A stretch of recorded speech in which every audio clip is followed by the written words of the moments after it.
Il semblerait que je me sois trompé en disant que la semaine dernière, c'était le dernier de l'année.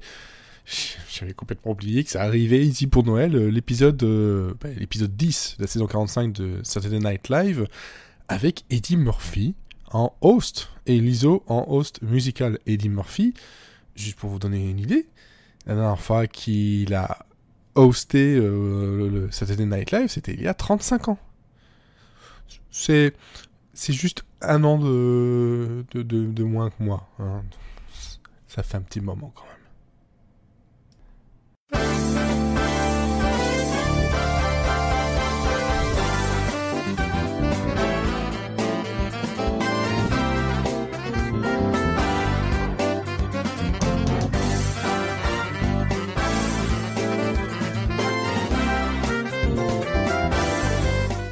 Alors, vous imaginez bien que le retour de Eddie Murphy, qui était quand même le membre le plus jeune à l'époque du Saturday Night Live, c'est quand même un point important de l'histoire du show.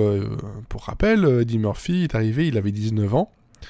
Il est devenu une star à 20 et une superstar à 21. Et puis ça a explosé avec des hauts et des bas, certes, mais en tout cas, voilà, c'est un des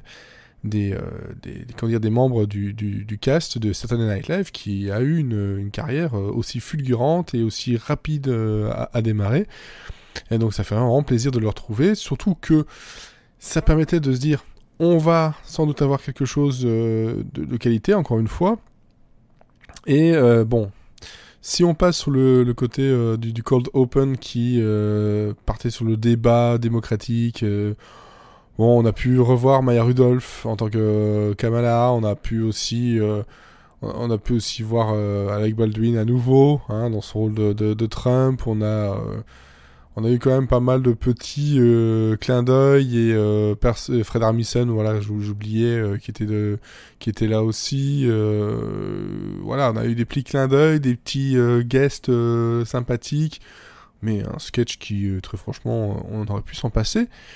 On n'aurait pas pu par contre se passer quand même de monologues où Eddie Murphy est revenu un peu sur toute cette carrière-là, sur ce qu'il fait en ce moment. On a même eu droit à une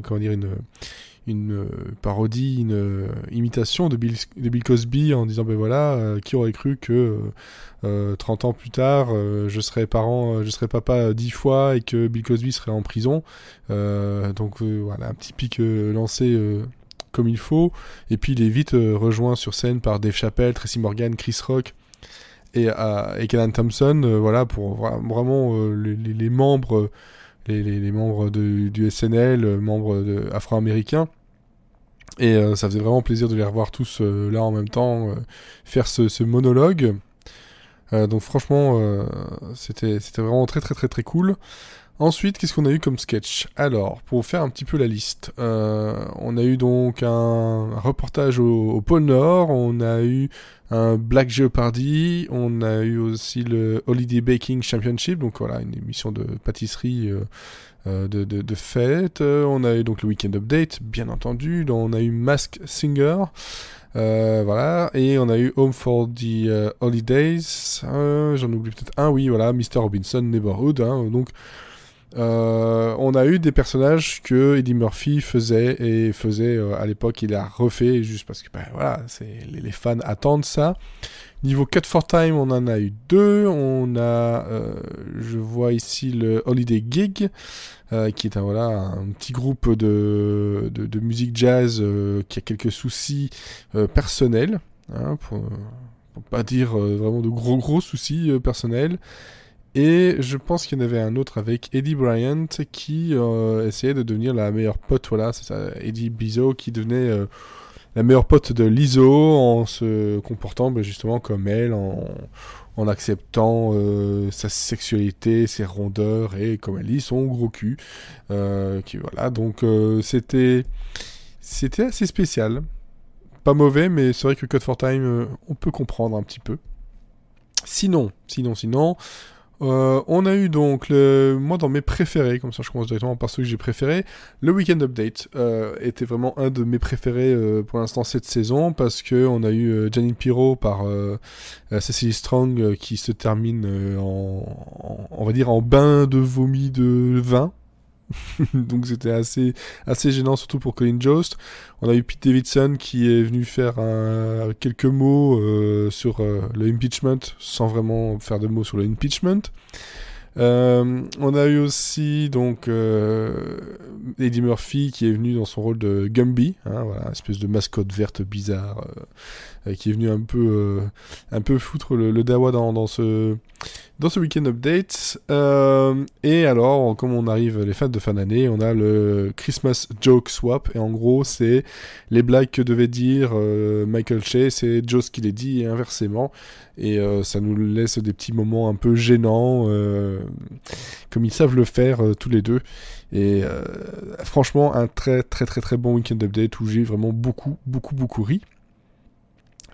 Sinon, qu'est-ce que j'ai bien aimé dedans? Le Holiday Baking Championship est quand même un des meilleurs parce que c'était la foire aux horreurs dans les pâtisseries avec un côté un peu Evil Dead. Non, franchement, très drôle, et on ne s'attendait pas du tout à ce genre de choses, surtout le gâteau de Eddie Murphy. Le Black Jeopardy était un peu longuet, rigolo, mais ça aurait pu être un peu coupé, parce que voilà, c'est surtout pour faire revenir le personnage de Velvet Jones, qui est un Mac, tout simplement, et qui a écrit pas mal de livres pour les femmes, pour devenir des prostituées, voilà. Et c'est vrai qu'en 2019, plus que jamais, hein, ça nous a permis de faire un sketch un peu MeToo, plus un peu gênant. Il y a des moments très drôles, des moments un peu moins. Le North Pole News Report, moi j'ai trouvé ça très drôle parce que voilà, c'est Eddie Murphy qui est interviewé en tant que personne qui ne veut pas dire son nom.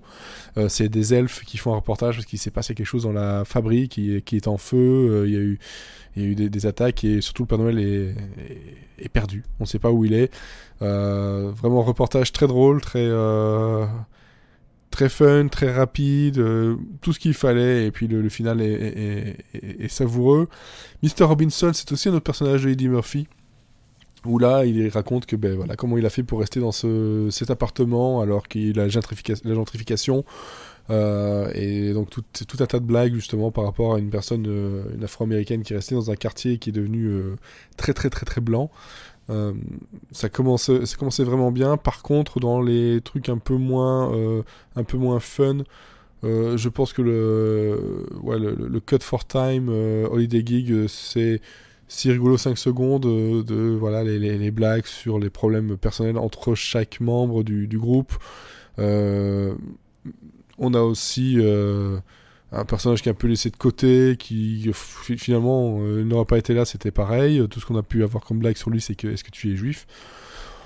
Bon, on s'en passe. Le Masked Singer, ça permet de revenir encore à un autre personnage qui est Buckwheat. Buckwheat, c'est un personnage connu de Eddie Murphy. C'est vraiment la fête aux fans de Eddie Murphy. Ça, je vous le dis tout de suite. Si vous n'aimez pas Eddie Murphy, ne regardez pas du tout cet épisode-là. Si vous adorez ou si vous aimez un petit peu, vous allez vraiment vous régaler. Masked Singer, c'était sympathique de voir Buckwheat avec des chansons un peu yaourt, pour ne pas dire autre chose. Et je regarde ma liste. Il y avait Holiday, Home for the Holidays, avec le père d'une famille qui remercie tout le monde d'être là pour Noël, et on a des petits flashbacks qui viennent dénoter sur le côté très gentil, très heureux. Tout le monde est content d'être là, tout le monde est heureux ce soir, et de voir tout ce qui a pu se passer entre-temps dans une famille un peu dysfonctionnelle, dirons-nous. Voilà, je pense que j'ai absolument tout dit. Vraiment à garder en tête le Weekend Update qui était vraiment très très très bon. North Pole Report qui était vraiment très très très très bon lui aussi. Et puis les autres, globalement, c'est beaucoup de sourires, beaucoup de rires. Rien de vraiment catastrophique. Mais c'est vrai qu'il y a des choses qui étaient peut-être dispensables, notamment voilà, le sketch d'Eddie Bryant et le Holiday Geek qui étaient de toute façon tous les deux Cut for Time. Voilà, c'est tout ce que j'avais à dire dessus. Ça fait plaisir après 35 ans de retrouver Eddie Murphy dans le Saturday Night Live, de retrouver Eddie Murphy dans des sketchs de toute façon, clairement.